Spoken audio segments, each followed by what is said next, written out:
નરસિંહ મહેતા અને અહીંયા ભગવાનનો સાક્ષાત્કાર થયો. પરમ સ્નેહી જવાહર બક્ષીએ બરાબર નોંધ્યું છે. એમણે નોંધ્યું છે કે નરસિંહ મહેતાનો મહિમા એના પદવાક્યો માટે અને એને થયેલા સાક્ષાત્કાર માટે છે, ચમત્કાર માટે નહીં. એને જે અહીંયા સાક્ષાત્કાર થયો, નરસિંહ મહેતાને બાપુ ગોપનાથ પણ મળ્યા અને ગોપીનાથ પણ મળ્યા. એ આ ભૂલ છે. એક તો ગોપનાથ એને મળ્યો અને બીજો ગોપીનાથ કૃષ્ણ એને મળ્યો. આ બે મળ્યા નરસિંહ મહેતાને. એટલે નરસિંહ મહેતાની સાથે જોડાયેલી કેટલાય ચમત્કારો, કેટલા એના પ્રસંગો, એ બધું છે. પણ વિદ્વાન લોકો બધું સ્વીકારે ન સ્વીકારે એ બધું આપણે વિદ્વાનોના બુદ્ધિ કૌશલ્ય ઉપર છોડી દઈએ. પણ એક વિદ્વાને તો એમ પણ કહ્યું કે આ ગોપનાથ છે, નરસિંહ મહેતાને સાક્ષાત થયો એ આ ગોપનાથ નહીં.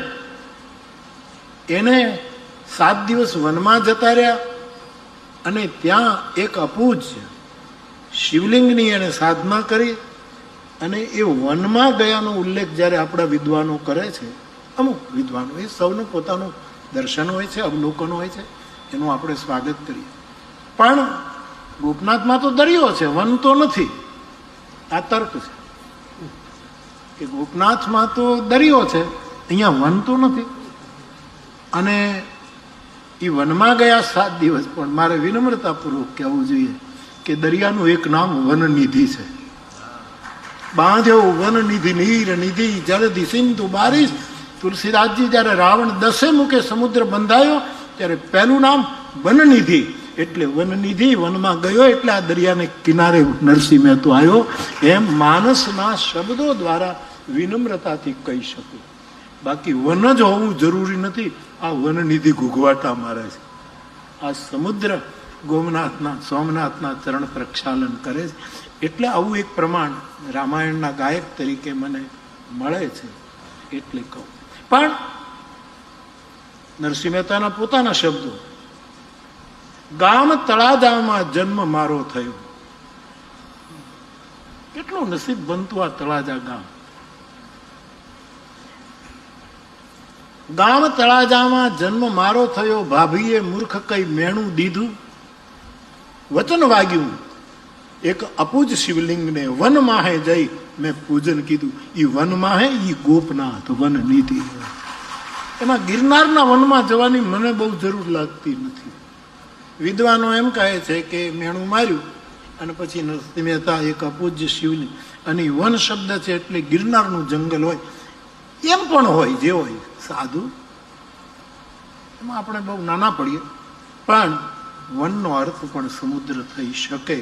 એટલે દરિયાને કિનારે ગામ તળાજામાં જન્મ મારો થયો, ભાભીએ મૂર્ખ કઈ મેણું દીધું. વચન વાગ્યું, વાગી ગયું વચન. એક અપૂજ શિવલિંગને વનમાં જઈ મેં પૂજન કીધું. મેં તો પોતે કહ્યું. વેદાંતમાં પદ વાક્ય પ્રમાણ ગણાય.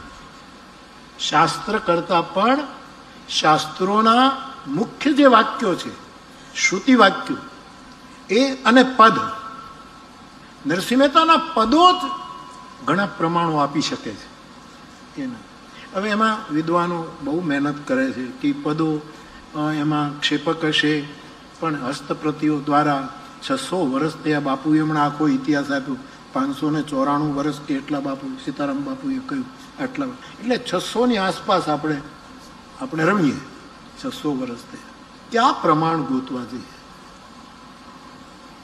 અને જ્યારે ક્યાંય પ્રમાણ ન મળે ત્યારે ભવભૂતિ કહે છે અંતઃકરણ પ્રમાણ, સાધુના અંતઃકરણનું પ્રવૃત્તિને પ્રમાણ. તો વિદ્વતાની આપણે વંદના કરીએ. પણ બહુ જ સુંદર સુંદર ભાવો બધાએ પ્રગટ કર્યા છે.